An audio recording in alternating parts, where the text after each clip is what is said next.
Welcome to another edition of Bosch Solves. Today we're looking at a vehicle showing low tire pressure, even though the tire is at the correct PSI. We'll start by running a DTC scan using QuickScan. It shows a B124D02 code, which means one of the sensors isn't giving us a signal. We'll need to identify which TPMS sensor is faulty.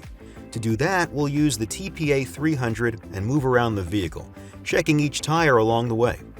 The TPA300 can be used to program sensors, activate and read sensor data, as well as check remote keyless entry signals. We see that the front driver's side sensor has gone out, so we remove the old sensor and replace it. We pair the TPA300 to the ADS625X, put the vehicle into relearn mode, and use the TPA300 to train each of the 4 TPMS sensors.